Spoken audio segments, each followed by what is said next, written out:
भारत का सबसे ज्यादा रहस्यमय मंदिर जगन्नाथपुरी मंदिर। ये मंदिर करीब 5000 साल से भी ज्यादा पुराना है और आज मैं आपको बताने वाला हूँ इस मंदिर से रिलेटेड कुछ ऐसी बातें जिन्हें जानकर आपके होश उड़ जाएंगे। जगन्नाथपुरी की यात्रा पर उसके रहस्यों की खोज करने इतिहास की तरफ आगे बढ़ने से पहले जानते हैं जगन्नाथ का मतलब क्या होता है। जगन्नाथ का मतलब होता है लॉर्ड ऑफ द यूनिवर्स। ये मैंने इसलिए क्लियर कर दिया क्योंकि आज की जनरेशन में बहुत से लोग ऐसे हैं जिनकी हिंदी काफी कमजोर है। चलिए सबसे पहला पॉइंट तो ये है कि जगन्नाथपुरी के मंदिर में भगवान श्री कृष्ण का दिल रखा हुआ है एक लकड़ी की बनी हुई प्रतिमा के अंदर। लेकिन अगर वाकई में ये कोई दिल है तो फिर इसको एक मूर्ति से निकालकर दूसरी मूर्ति में शिफ्ट क्यों करते हैं? क्यों भगवान के दिल को इतना परेशान करते हैं? जो एक बार मूर्ति बना दी उसी में दिल को रखा रहने दो। अच्छा, भारत में जितने भी मंदिर है वहाँ पर जो मूर्तियाँ बनाई जाती है भगवान की वो जनरली स्टोन्स से बनाई जाती है, पत्थरों से। या पत्थरों के अलावा अगर कोई दूसरा ऑप्शन होता है तो वो होता है मेटल। लेकिन यही एक इकलौता ऐसा मंदिर है जहाँ पर जो मूर्तियाँ हैं वो लकड़ी की बनाई गई है। ऐसा क्यों? जब हार्ट को एक मूर्ति से निकालकर दूसरी मूर्ति के चेम्बर में शिफ्ट करते हैं तब पूरे शहर की लाइट बंद क्यों कर दी जाती है? हार्ट का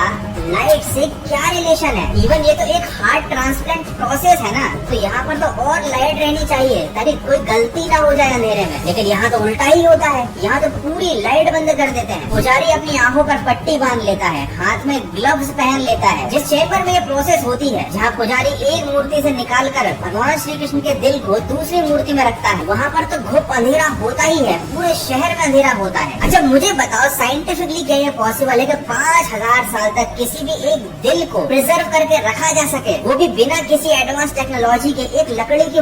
देखो एक्चुअली में जगन्नाथपुरी के मंदिर तक ये श्री कृष्ण का हृदय कैसे पहुंचा, श्री कृष्ण जी की मृत्यु कैसे हुई, ये कहानी मैं आपको नहीं बताऊंगा क्योंकि इस पर ऑलरेडी यूट्यूब में बहुत सारे वीडियोस बने हुए हैं। लेकिन अगर आपने कहानी को ठीक तरह से सुना है या सही रिसोर्सेज से पढ़ा है तो आपको पता होगा कि भगवान श्री कृष्ण के इस हृदय को कहा जाता है ब्रह्म पदार्थ, जैसे इंग्लिश में कहा जाता है द डिवाइन मटेरियल। अब मुझे ये बताओ कि एक हार्ट को जो कि ह्यूमन बॉडी का एक पार्ट है उसको किसी मटेरियल से क्यों कंपेयर किया जा रहा है? और ये जो पूरी कहानी थी हृदय की जगन्नाथपुरी के मंदिर तक पहुँचने की, वहाँ पर साफ साफ ये चीज मेंशन की गई है कि जब भगवान श्री कृष्ण की देह को मृत्यु के बाद जलाया गया था तब पूरा शरीर पंच तत्व में विलीन हो गया था, राख बन गया था। लेकिन केवल शरीर का यही हिस्सा था जो जला नहीं था। और ये तभी पॉसिबल है जब ये शरीर का हिस्सा मसल्स और फ्लैश से ना बना हो। और एक्चुअली में बिल्कुल ऐसा ही है। ये जो पूरी स्टोरी है इसमें स्पेसिफिकली इस चीज को मेंशन किया गया है कि ये जो हार्ट है, ये जो ब्रह्म पदार्थ है, ये मेटल का बना हुआ था, इसीलिए ये आग से जला नहीं। और इसके बारे में एक खास बात और मेंशन थी कि जब इस पर लाइट पड़ती थी तब ये वाइब्रेट करता था, ये अपने अंदर से एक एनर्जी को रिलीज करता था। चलो मैं आपको सारे सवालों के जवाब फटाफट दे देता हूँ। भगवान श्री कृष्ण का जो हृदय है उसके लिए मूर्तियाँ बदली क्यों जाती है? क्योंकि एक पर्टिकुलर ड्यूरेशन के बाद ये जो डिवाइस है जिसको हृदय मान के रखा गया है, ये जो ब्रह्म पदार्थ है, ये अपने अंदर से एक एनर्जी को रिलीज करता है जिसकी वजह से मूर्तियों की जो लकड़ी है, जो चेम्बर है जहाँ पर हार्ट को रखा जाता है, वो चेम्बर खराब हो जाता है। ऐसा भी कहा जाता है कि करीब 50 साल पहले जगन्नाथपुरी के मंदिर में एक व्यक्ति ने छुपकर इस हृदय को देखा था और उसने इसका इस तरह से वर्णन किया था कि इस हृदय के अंदर से एक रोशनी निकल रही है और एक सिल्वर कलर का लिक्विड लीक हो रहा है। मुझे नहीं पता ये सिल्वर कलर का लिक्विड क्या है, मे बी ये मरकरी हो सकता है। खैर जो भी हो, इस हृदय से निकलने वाले इस लिक्विड की वजह से और इससे रिलीज होने वाली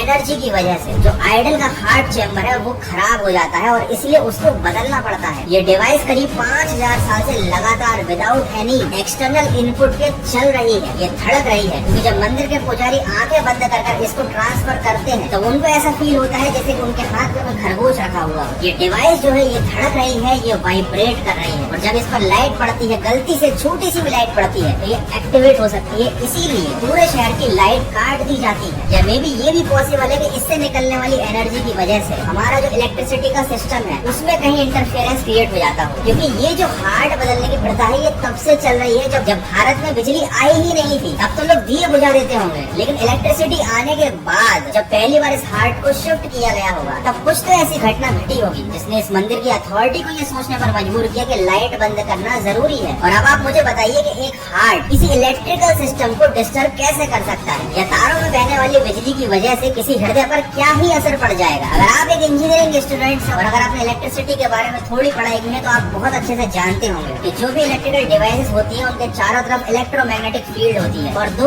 अलग अलग तरह की इलेक्ट्रोमैग्नेटिक फील्ड्स एक दूसरे के लिए डिस्टॉर्शन क्रिएट करती हैं। और साथ ही इस मंदिर की जो मूर्ति है उन्हें लकड़ी की इसलिए बनाया जाता है क्योंकि लकड़ी एक बहुत अच्छा इंसुलेटर होती है। अगर आपको मालूम हो कि प्लास्टिक, पोर्सिलिन और माइका से पहले एज ए इंसुलेटर लकड़ी को ही यूज करते थे। इवन आज के जमाने में भी बहुत सी जगह पर इलेक्ट्रिसिटी के जो बोर्ड होते हैं वो लकड़ी के ही बनाए जाते हैं। और 5000 साल पहले ऐसे इंसुलेटर प्लास्टिक तो था नहीं, तो लोगों ने सबसे बढ़िया इंसुलेटर यूज किया जो थी लकड़ी। ये लकड़ी इस हार्ट से निकलने वाली इलेक्ट्रिकल एनर्जी के शॉक से पुजारी को बचाती है। अब आप खुद सोचिए, ये जो मूर्ति है ना, ये एक इंसुलेटेड चेम्बर है जिसके अंदर एक ऐसी डिवाइस रखी हुई है जो अपने अंदर से इलेक्ट्रिकल एनर्जी को रिलीज कर रही है और उस एनर्जी को कंट्रोल करके रोकने के लिए इस मूर्ति को लकड़ी का बनाया जाता है। देखो जगन्नाथपुरी के मंदिर में ये जो भी रिचुअल फॉलो किए जाते हैं उनका कहीं न कहीं साइंटिफिक लॉजिक तो जरूर है। भगवान श्री कृष्ण जो थे वो ह्यूमन तो थे नहीं, वो ऑब्वियसली गॉड थे, भगवान थे। और उस जमाने के बाकी लोगों की नजरों में वो एक सुपर ह्यूमन थे, the super human with very high and advance technology. Thanks for watching my videos. आज के वीडियो में बस इतना ही। मिलते हैं एक नए रोमांचक वीडियो में। तो वीडियो अच्छा लगा हो तो please like, share and subscribe my YouTube channel जय जगन्नाथ। कमेंट में जरूर लिखना।